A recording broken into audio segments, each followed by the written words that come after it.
Good evening, and thank you for joining me for another Boring Books for Bedtime. I hope tonight's selection provides all the boredom your busy brain needs to quiet down and let you get some sleep. Before we begin, I'd like to give a special shout out of thanks to 4 new members of our Patreon family: Cynthia, Becky, Lisa B., and Bud, which was the name of a beloved uncle and was nice to see again. Thank you all so much for supporting this podcast. Your help makes it possible to keep producing new episodes week after week and keep them ad-free for everyone, and it's very much appreciated.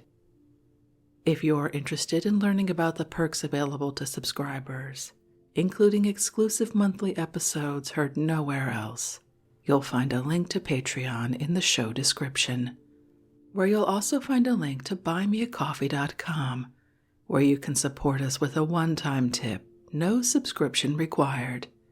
I hope you'll take a moment to check them out.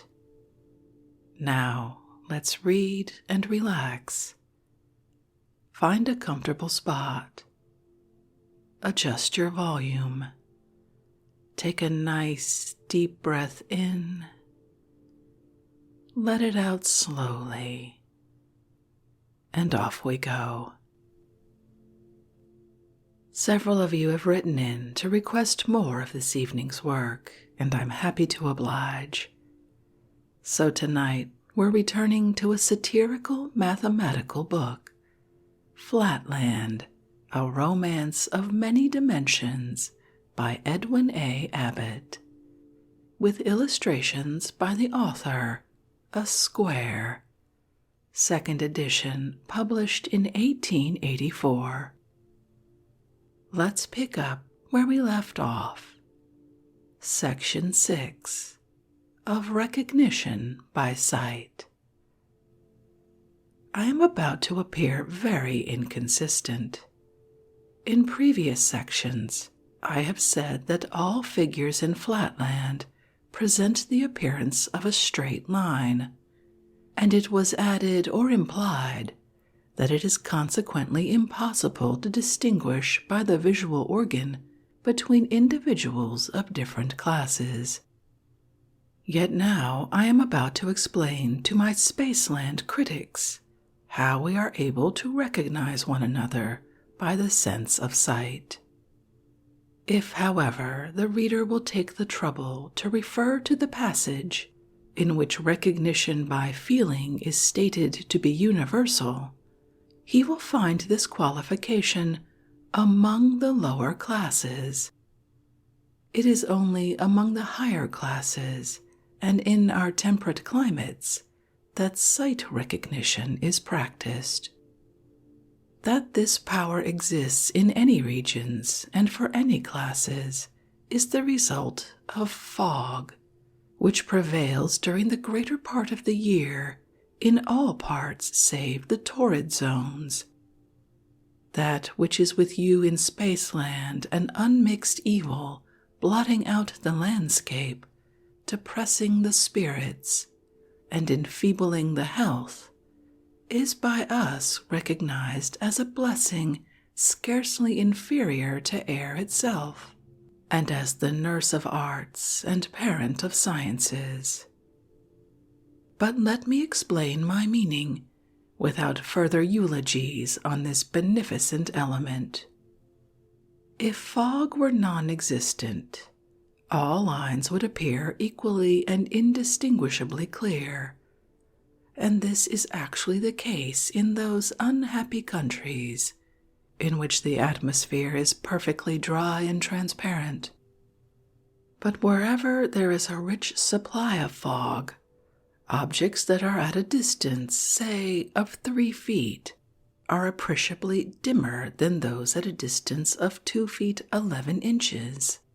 And the result is that, by careful and constant experimental observation of comparative dimness and clearness, we are able to infer with great exactness the configuration of the object observed. An instance will do more than a volume of generalities to make my meaning clear. Suppose I see two individuals approaching whose rank I wish to ascertain. They are, we will suppose, a merchant and a physician, or in other words, an equilateral triangle and a pentagon. How am I to distinguish them? It will be obvious to every child in Spaceland who has touched the threshold of geometrical studies that if I can bring my eye so that its glance may bisect an angle A of the approaching stranger, my view will lie, as it were, evenly between his two sides that are next to me, that is, CA and AB in the above illustration, so that I shall contemplate the two impartially, and both will appear of the same size. Now, in the case of one, the merchant, what shall I see? I shall see a straight line, DAE, in which the middle point, A, will be very bright, because it is nearest to me, but on either side the line will shade away rapidly into dimness, because the sides AC and AB recede rapidly into the fog, and what appear to me as the merchant's extremities, that is, D and E, will be very dim indeed. On the other hand, in the case of 2, the physician, though I shall here also see a line DAE with a bright center A, yet it will shade away less rapidly into dimness, because the sides AC and AB recede less rapidly into the fog, and what appear to me the physician's extremities, that is, D and E, will not be so dim as the extremities of the merchant. The reader will probably understand from these two instances how, after a very long training supplemented by constant experience, it is possible for the well-educated classes among us to discriminate with fair accuracy between the middle and lowest orders by the sense of sight. If my Spaceland patrons have grasped this general conception so far as to conceive the possibility of it, and not to reject my account as altogether incredible, I shall have attained all I can reasonably expect. Were I to attempt further details, I should only perplex. Yet for the sake of the young and inexperienced, who may perchance infer, from the 2 simple instances I have given above, of the manner in which I should recognize my father and my sons, that recognition by sight is an easy affair, it may be needful to point out that in actual life, most of the problems of sight recognition are far more subtle and complex. If, for example, when my father, the triangle, approaches me, he happens to present his side to me instead of his angle, then until I have asked him to rotate, or until I have edged my eye round him, I am for the moment doubtful whether he may not be a straight line, or, in other words, a woman.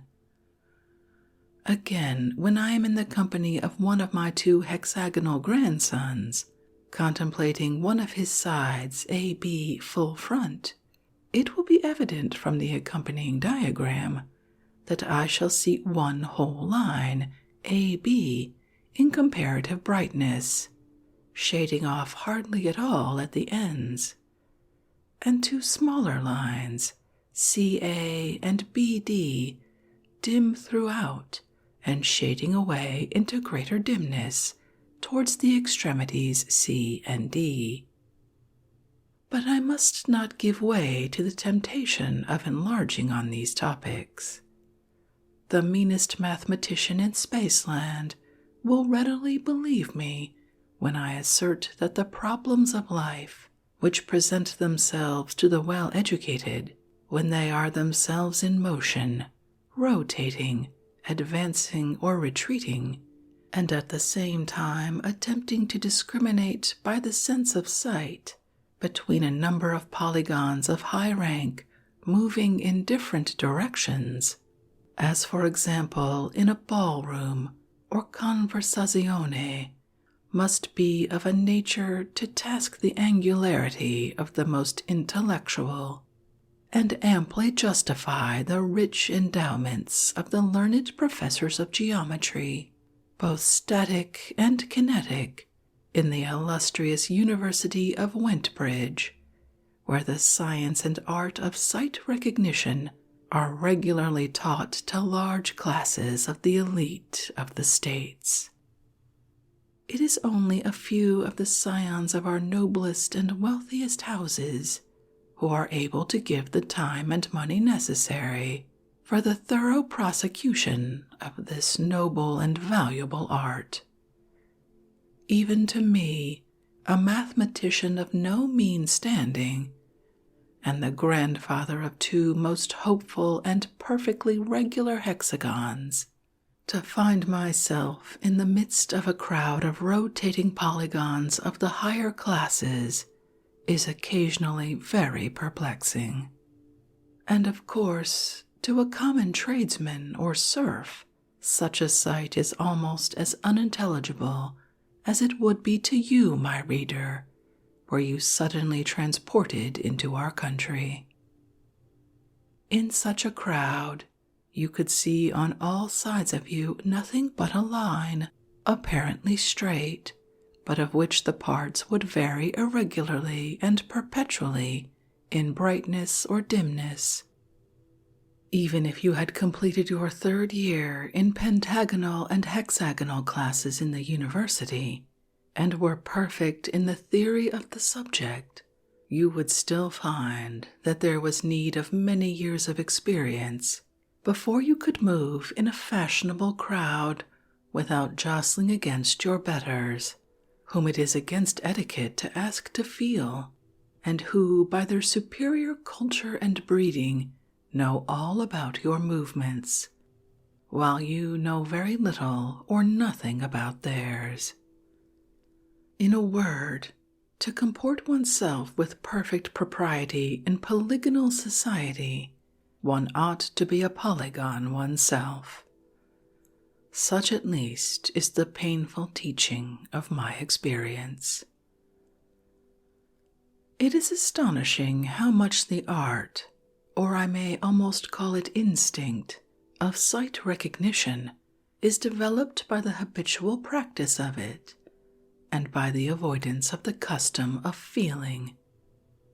Just as with you, the deaf and dumb, if once allowed to gesticulate and to use the hand alphabet, will never acquire the more difficult but far more valuable art of lip speech and lip reading, so it is with us as regards seeing and feeling. None who in early life resort to feeling will ever learn seeing in perfection. For this reason, among our higher classes, feeling is discouraged or absolutely forbidden. From the cradle, their children, instead of going to the public elementary schools where the art of feeling is taught, are sent to higher seminaries of an exclusive character.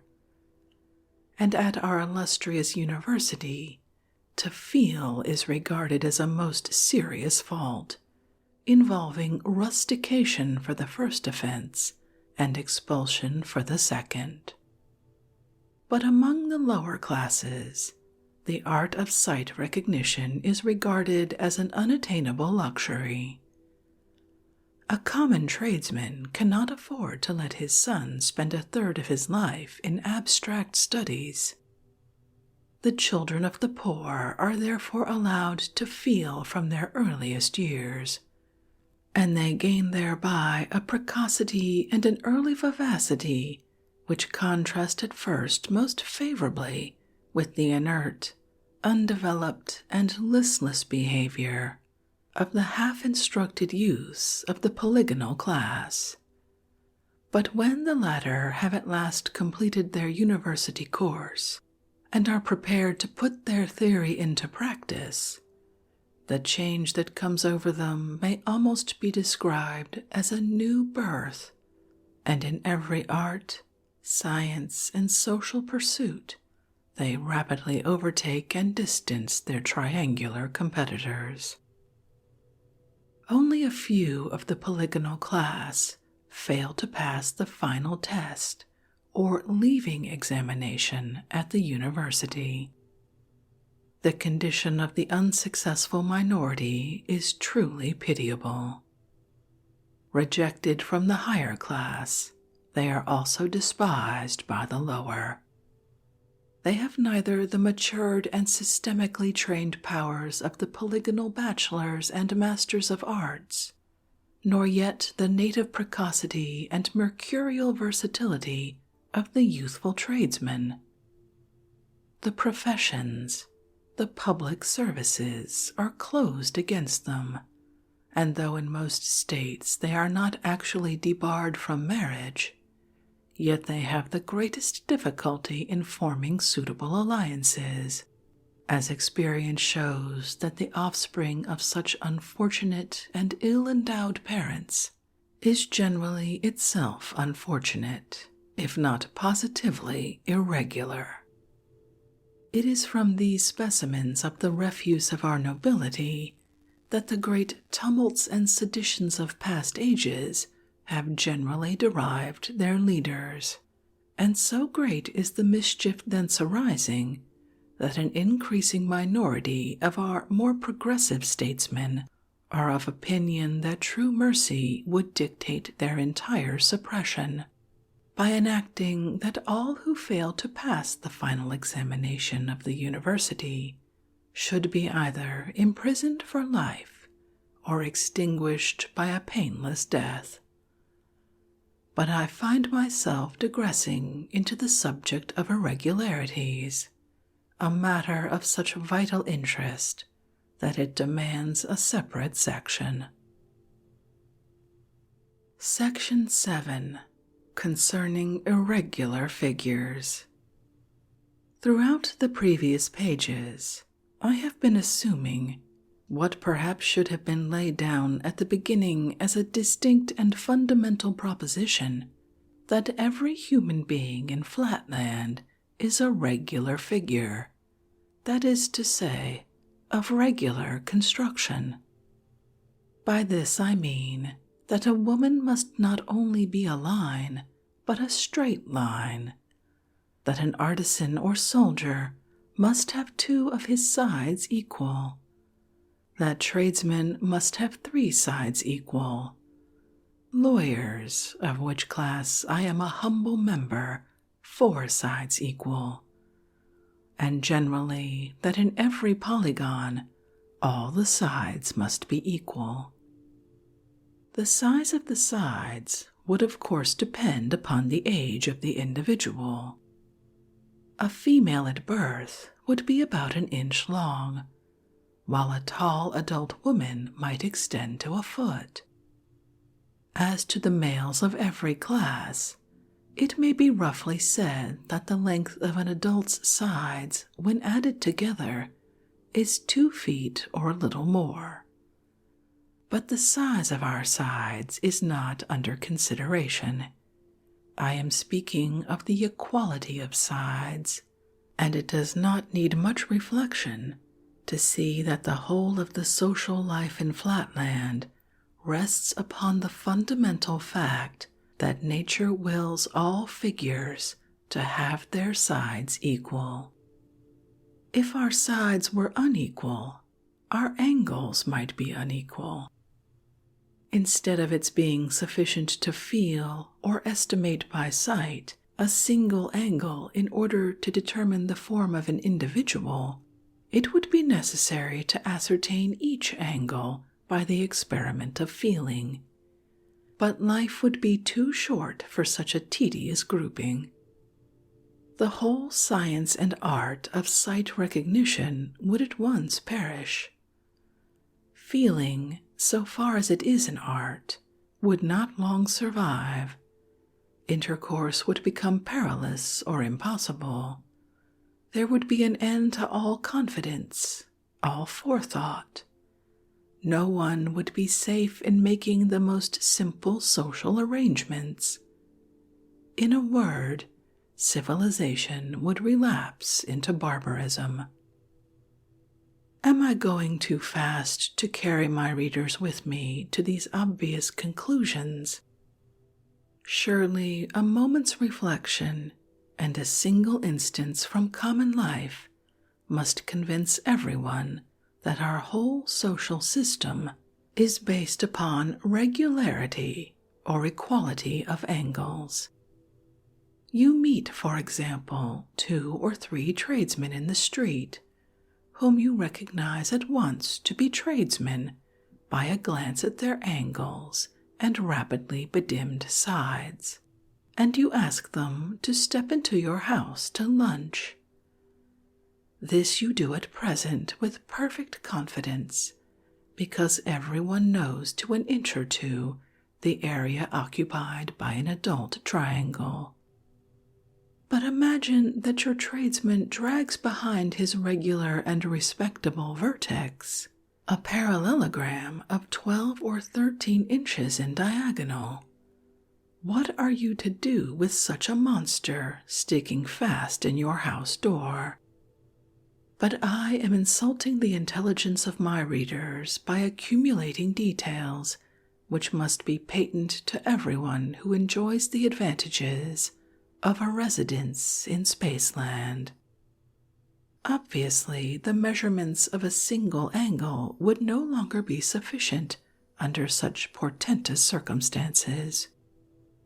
One's whole life would be taken up in feeling or surveying the perimeter of one's acquaintances.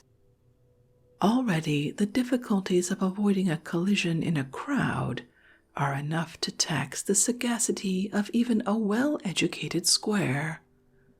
But if no one could calculate the regularity of a single figure in the company, all would be chaos and confusion, and the slightest panic would cause serious injuries. Or if there happened to be any women or soldiers present, perhaps considerable loss of life. Expediency therefore concurs with nature in stamping the seal of its approval upon regularity of conformation, nor has the law been backward in seconding their efforts. Irregularity of figure means with us the same as, or more than, a combination of moral obliquity and criminality with you, and is treated accordingly. There are not wanting, it is true, some promulgators of paradoxes, who maintain that there is no necessary connection between geometrical and moral irregularity. The irregular, they say, is from his birth scouted by his own parents, derided by his brothers and sisters, neglected by the domestics, scorned and suspected by society, and excluded from all posts of responsibility, trust, and useful activity. His every movement is jealously watched by the police till he comes of age and presents himself for inspection. Then he is either destroyed if he is found to exceed the fixed margin of deviation, or else immured in a government office as a clerk of the 7th class, prevented from marriage, forced to drudge at an uninteresting occupation for a miserable stipend, obliged to live and board at the office, and to take even his vacation under close supervision. What wonder that human nature, even in the best and purest, is embittered and perverted by such surroundings? All this very plausible reasoning does not convince me, as it has not convinced the wisest of our statesmen, that our ancestors erred in laying it down as an axiom of policy that the toleration of irregularity is incompatible with the safety of the state. Doubtless, the life of an irregular is hard, but the interests of the greater number require that it shall be hard. If a man with a triangular front and a polygonal back were allowed to exist and to propagate a still more irregular posterity, what would become of the arts of life? Are the houses and doors and churches in Flatland to be altered in order to accommodate such monsters? Are our ticket collectors to be required to measure every man's perimeter before they allow him to enter a theater or to take his place in a lecture room? Is an irregular to be exempted from the militia? And if not, how is he to be prevented from carrying desolation into the ranks of his comrades? Again, what irresistible temptations to fraudulent impostures must needs beset such a creature?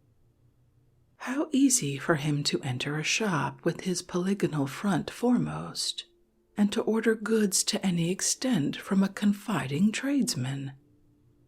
Let the advocates of a falsely called philanthropy plead as they may for the abrogation of the irregular penal laws.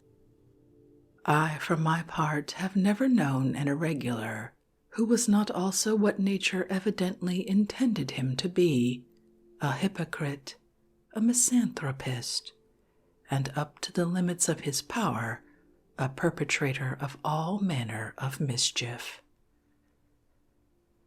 Not that I should be disposed to recommend at present the extreme measures adopted by some states, where an infant whose angle deviates by half a degree from the correct angularity is summarily destroyed at birth. Some of our highest and ablest men, men of real genius, have during their earliest days labored under deviations as great as, or even greater than, 45 minutes, and the loss of their precious lives would have been an irreparable injury to the state. The art of healing also has achieved some of its most glorious triumphs in the compressions, extensions, trepannings, colligations, and other surgical or dietetic operations by which irregularity has been partly or wholly cured. Advocating, therefore, a via media, I would lay down no fixed or absolute line of demarcation, but at the period when the frame is just beginning to set, and when the medical board has reported that recovery is improbable, I would suggest that the irregular offspring be painlessly and mercifully consumed. Section 8 of the Ancient Practice of Painting. If my readers have followed me with any attention up to this point, they will not be surprised to hear that life is somewhat dull in Flatland. I do not, of course, mean that there are not battles, conspiracies, tumults, factions, and all those other phenomena which are supposed to make history interesting. Nor would I deny that the strange mixture of the problems of life and the problems of mathematics, continually inducing conjecture and giving the opportunity of immediate verification, imparts to our existence a zest which you in Spaceland can hardly comprehend. I speak now from the aesthetic and artistic point of view when I say that life with us is dull, aesthetically and artistically, very dull indeed. How can it be otherwise when all one's prospect, all one's landscapes, historical pieces, portraits, flowers, still life, are nothing but a single line, with no varieties except degrees of brightness and obscurity. It was not always thus. Color, if tradition speaks the truth, once for the space of half a dozen centuries or more, threw a transient splendor over the lives of our ancestors in the remotest ages. Some private individual, a pentagon whose name is variously reported, having casually discovered the constituents of the simpler colors and a rudimentary method of painting, is said to have begun decorating first his house, then his slaves, then his father, his sons and grandsons, and lastly himself. The convenience, as well as the beauty of the results, commended themselves to all. Wherever chromatistes, for by that name the most trustworthy authorities concur in calling him, turned his variegated frame, there he at once excited attention and attracted respect. No one now needed to feel him. No one mistook his front for his back. All his movements were readily ascertained by his neighbors without the slightest strain on their powers of calculation. No one jostled him or failed to make way for him. His voice was saved the labor of that exhausting utterance by which we colorless squares and pentagons are often forced to proclaim our individuality when we move amid a crowd of ignorant isosceles. The fashion spread like wildfire. Before a week was over, every square and triangle in the district had copied the example of chromatistes, and only a few of the more conservative pentagons still held out. A month or two found even the dodecagons infected with the innovation. A year had not elapsed before the habit had spread to all but the very highest of the nobility. Needless to say, the custom soon made its way from the district of chromatistes to surrounding regions, and within 2 generations no one in all Flatland was colorless except women and priests. Here nature herself appeared to erect a barrier and to plead against extending the innovation to these 2 classes. Many-sidedness was almost essential as a pretext for the innovators. Distinction of sides is intended by nature to imply distinction of colors. Such was the sophism which in those days flew from mouth to mouth, converting whole towns at a time to the new culture. But manifestly to our priests and women, this adage did not apply. The latter had only one side, and therefore, plurally and pedantically speaking, no sides.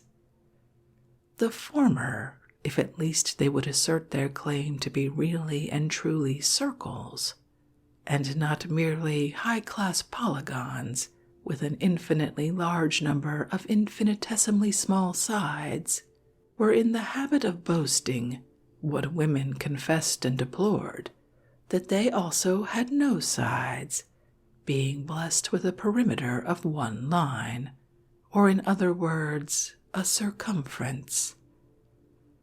Hence it came to pass that these 2 classes could see no force in the so-called axiom about distinction of sides implying distinction of color, and when all others had succumbed to the fascinations of corporal decoration, the priests and the women alone still remained pure from the pollution of paint. Immoral, licentious, anarchical, unscientific, call them by what names you will, yet from an aesthetic point of view, those ancient days of the color revolt, were the glorious childhood of art in Flatland. A childhood, alas, that never ripened into manhood, nor even reached the blossom of youth. To live was then in itself a delight, because living implied seeing. Even at a small party, the company was a pleasure to behold. The richly varied hues of the assembly in a church or theater are said to have more than once proved too distracting for our greatest teachers and actors. But most ravishing of all is said to have been the unspeakable magnificence of a military review. The sight of a line of battle of 20,000 isosceles suddenly facing about and exchanging the somber black of their bases for the orange and purple of the two sides, including their acute angle, the militia of the equilateral triangles tricolored in red, white, and blue, the mauve, ultramarine, gamboge, and burnt umber of the square artillerymen rapidly rotating near their vermilion guns, the dashing and flashing of the 5-colored and 6-colored pentagons and hexagons, careering across the field in their offices of surgeons, geometricians, and aides-de-camp.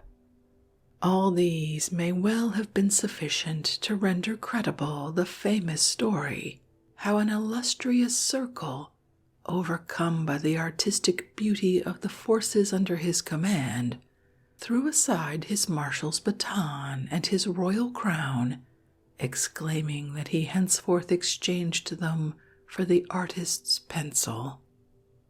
How great and glorious the sensuous development of these days must have been is in part indicated by the very language and vocabulary of the period. The commonest utterances of the commonest citizens in the time of the color revolt seem to have been suffused with a richer tinge of word or thought, and to that era we are even now indebted for our finest poetry, and for whatever rhythm still remains in the more scientific utterance of these modern days. Section 9 of the Universal Color Bill. But meanwhile, the intellectual arts were fast decaying. The art of sight recognition, being no longer needed, was no longer practiced, and the studies of geometry, statics, kinetics, and other kindred subjects came soon to be considered superfluous, and fell into disrespect and neglect even at our university. The inferior art of feeling speedily experienced the same fate at our elementary schools. Then the isosceles classes, asserting that the specimens were no longer used nor needed, and refusing to pay the customary tribute from the criminal classes to the service of education, waxed daily more numerous and more insolent on the strength of their immunity from the old burden which had formerly exercised the twofold wholesome effect of at once taming their brutal nature and thinning their excessive numbers. Year by year, the soldiers and artisans began more vehemently to assert, and with increasing truth, that there was no great difference between them and the very highest classes of polygons, now that they were raised to an equality with the latter, and enabled to grapple with all the difficulties and solve all the problems of life, whether statical or kinetical, by the simple process of color recognition. Not content with the natural neglect into which sight recognition was falling, they began boldly to demand the legal prohibition of all monopolizing and aristocratic arts, and the consequent abolition of all endowments for the studies of sight recognition, mathematics, and feeling. Soon they began to insist that inasmuch as color, which was a second nature, had destroyed the need of aristocratic distinctions, the law should follow in the same path, and that henceforth all individuals and all classes should be recognized as absolutely equal and entitled to equal rights. Finding the higher orders wavering and undecided, the leaders of the revolution advanced still further in their requirements, and at last demanded that all classes alike, the priests and the women not excepted, should do homage to color by submitting to be painted. When it was objected that priests and women had no sides, they retorted that nature and expediency concurred in dictating that the front half of every human being, that is to say, the half containing his eye and mouth, should be distinguishable from his hinder half. They therefore brought before a general and extraordinary assembly of all the states of Flatland a bill proposing that in every woman the half containing the eye and mouth should be colored red, and the other half green. The priests were to be painted in the same way, red being applied to that semicircle in which the eye and mouth formed the middle point, while the other or hinder semicircle was to be colored green. There was no little cunning in this proposal, which indeed emanated not from any isosceles, for no being so degraded would have had angularity enough to appreciate, much less to devise, such a model of statecraft, but from an irregular circle, who instead of being destroyed in his childhood, was reserved by a foolish indulgence to bring desolation on his country and destruction on myriads of his followers. On the one hand, the proposition was calculated to bring the women in all classes over to the side of the chromatic innovation, for by assigning to the women the same two colors as were assigned to the priests, the revolutionists thereby ensured that in certain positions every woman would appear like a priest, and be treated with corresponding respect and deference, a prospect that could not fail to attract the female sex in a mass. But by some of my readers the possibility of the identical appearance of priests and women under the new legislation may not be recognized. If so, a word or two will make it obvious. Imagine a woman duly decorated according to the new code, with the front half, i.e., the half containing eye and mouth, red, and with the hinder half green. Look at her from one side. Obviously, you will see a straight line, half red, half green. Now imagine a priest whose mouth is at point M and whose front semicircle, AMB, is consequently colored red, while his hinder semicircle is green, so that the diameter AB divides the green from the red. If you contemplate the great man so as to have your eye in the same straight line as his dividing diameter AB, what you will see will be a straight line, CBD, of which one half, CB, will be red, and the other half, BD, green.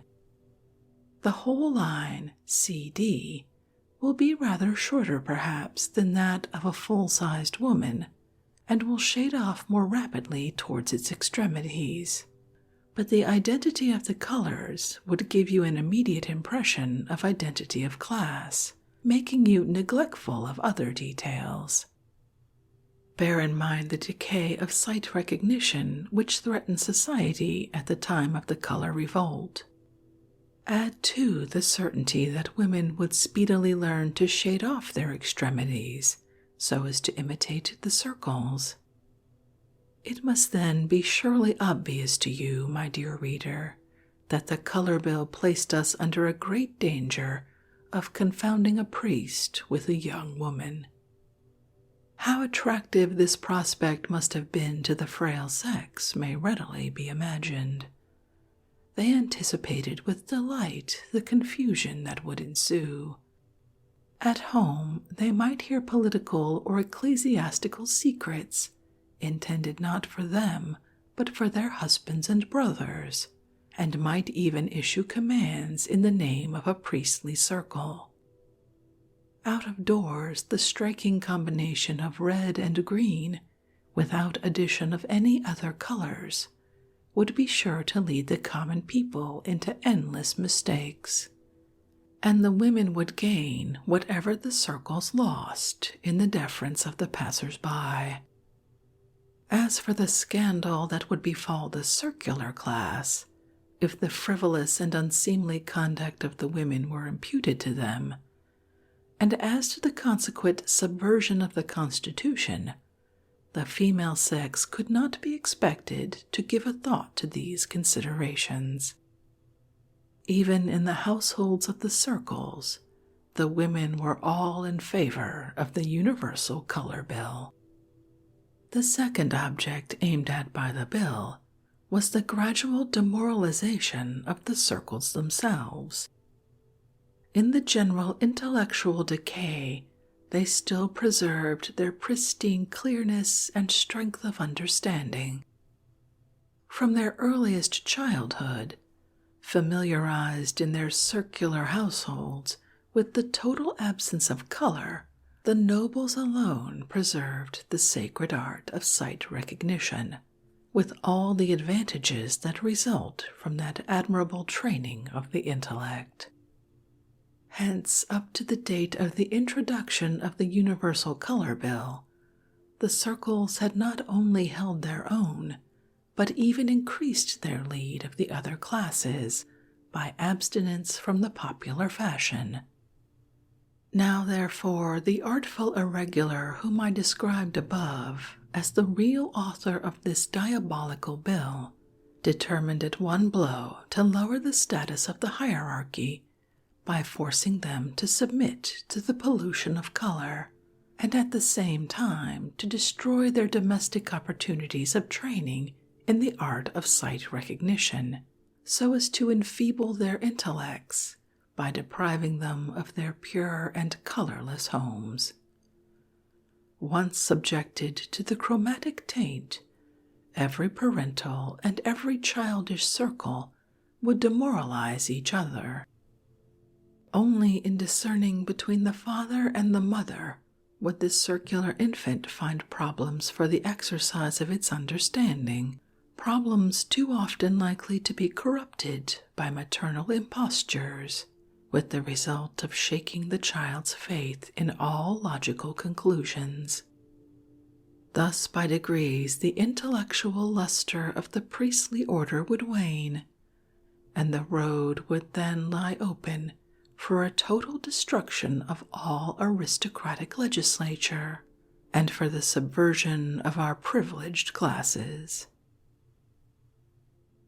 Section 10 of the Suppression of the Chromatic Sedition. The agitation for the Universal Color Bill continued for 3 years, and up to the last moment of that period, it seemed as though anarchy was destined to triumph. A whole army of polygons, who turned out to fight as private soldiers, was utterly annihilated by a superior force of isosceles triangles, the squares and pentagons meanwhile remaining neutral. Worse than all, some of the ablest circles fell a prey to conjugal fury. Infuriated by political animosity, the wives in many a noble household wearied their lords with prayers to give up their opposition to the color bill, and some, finding their entreaties fruitless, fell on and slaughtered their innocent children and husband, perishing themselves in the act of carnage. It is recorded that during the triennial agitation, no less than 23 circles perished in domestic discord. Great indeed was the peril. It seemed as though the priests had no choice between submission and extermination, when suddenly the course of events was completely changed by one of those picturesque incidents which statesmen ought never to neglect, often to anticipate, and sometimes perhaps to originate, because of the absurdly disproportionate power with which they appeal to the sympathies of the populace. It happened that an isosceles of a low type, with a brain little if at all above 4 degrees, accidentally dabbling in the colors of some tradesman whose shop he had plundered, painted himself or caused himself to be painted, for the story varies, with the 12 colors of a dodecagon.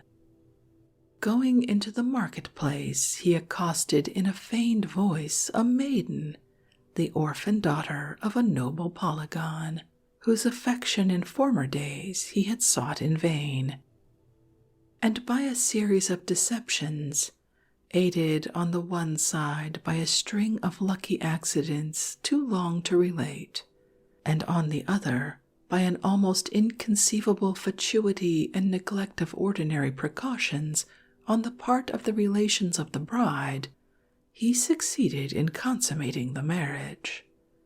The unhappy girl committed suicide on discovering the fraud to which she had been subjected.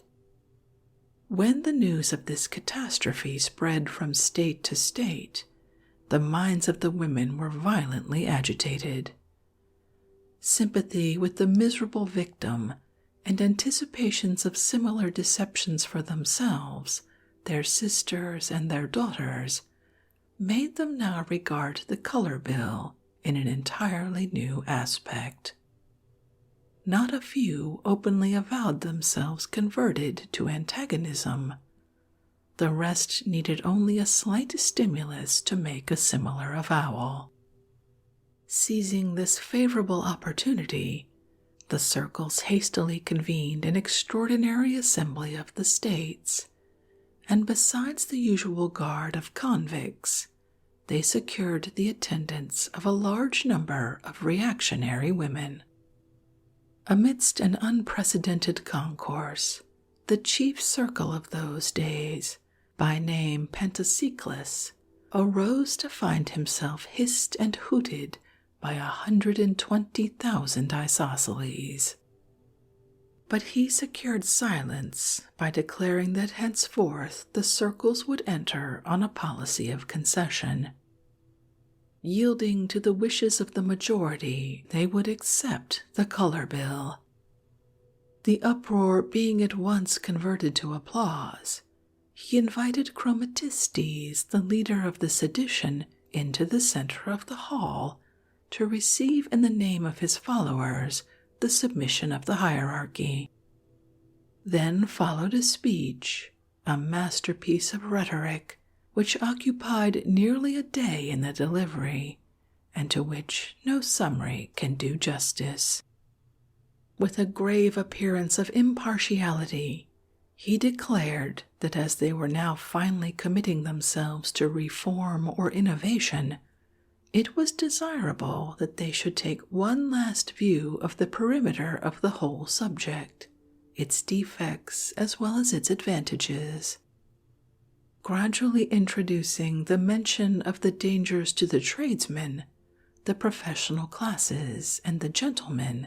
He silenced the rising murmurs of the isosceles by reminding them that, in spite of all these defects, he was willing to accept the bill if it was approved by the majority.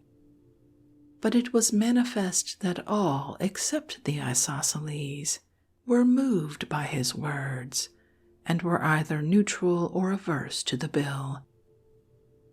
Turning now to the workmen, he asserted that their interests must not be neglected, and that if they intended to accept the color bill, they ought at least to do so with full view of the consequences. Many of them, he said, were on the point of being admitted to the class of the regular triangles. Others anticipated for their children a distinction they could not hope for themselves. That honorable ambition would now have to be sacrificed. With the universal adoption of color, all distinctions would cease. Regularity would be confused with irregularity. Development would give place to retrogression. The workman would, in a few generations, be degraded to the level of the military or even the convict class. Political power would be in the hands of the greatest number, that is to say, the criminal classes, who were already more numerous than the workmen, and would soon outnumber all the other classes put together when the usual compensative laws of nature were violated. A subdued murmur of assent ran through the ranks of the artisans, and chromatistes, in alarm, attempted to step forward and address them. But he found himself encompassed with guards, and forced to remain silent while the chief circle, in a few impassioned words, made a final appeal to the women, exclaiming that if the color bill passed, no marriage would henceforth be safe, no woman's honor secure. Fraud, deception, hypocrisy would pervade every household. Domestic bliss would share the fate of the Constitution and pass to speedy perdition. Sooner than this, he cried, come death. At these words, which were the preconcerted signal for action, the isosceles convicts fell on and transfixed the wretched chromatistes. The regular classes, opening their ranks, made way for a band of women who, under direction of the circles, moved back foremost, invisibly and unerringly upon the unconscious soldiers. The artisans, imitating the example of their betters, also opened their ranks. Meantime, bands of convicts occupied every entrance with an impenetrable phalanx. The battle, or rather carnage, was of short duration. Under the skillful generalship of the circles, almost every woman's charge was fatal, and very many extracted their sting uninjured, ready for a second slaughter. But no second blow was needed. The rabble of the isosceles did the rest of the business for themselves. Surprised, leaderless, attacked in front by invisible foes, and finding egress cut off by the convicts behind them, they at once, after their manner, lost all presence of mind and raised the cry of treachery. This sealed their fate. Every isosceles now saw and felt a foe in every other. In half an hour not one of that vast multitude was living, and the fragments of 70,000 of the criminal class, slain by one another's angles, attested the triumph of order.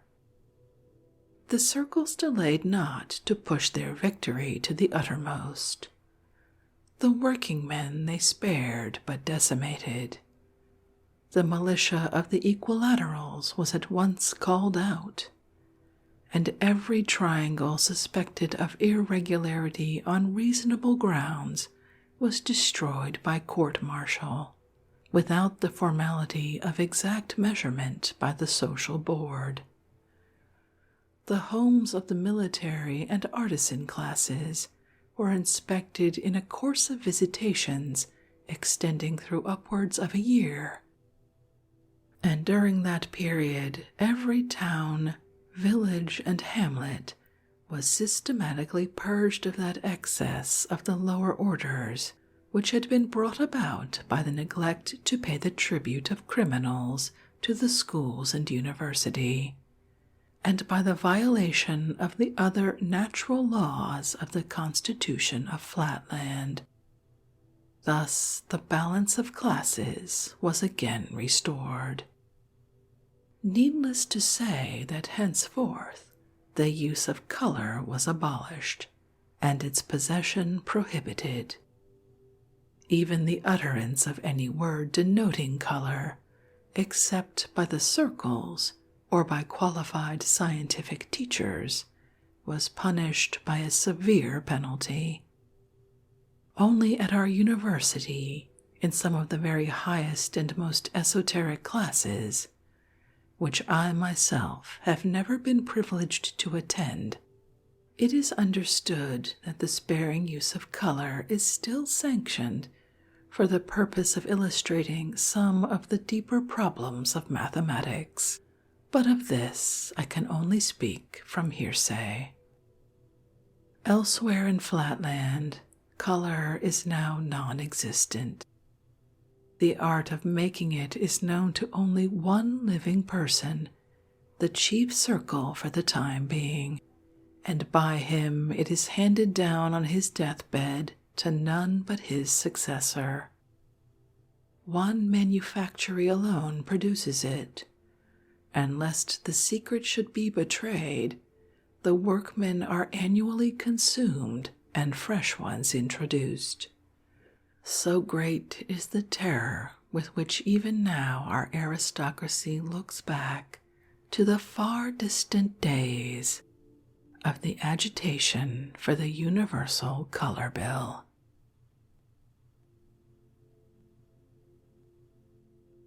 And with that particular tale's conclusion, I think we'll end this evening's reading from Flatland, a romance of many dimensions by Edwin Abbott.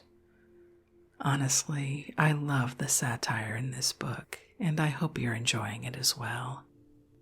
If you'd like to read it for yourself and see the diagrams I was referencing, as always, you'll find a link to a free ebook from Project Gutenberg in the show description.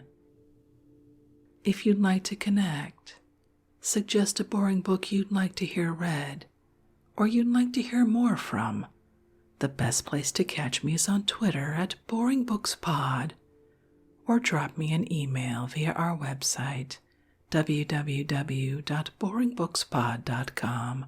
I always love hearing from you. Thank you so much for joining me for this evening's reading. Until our next boring book, good night.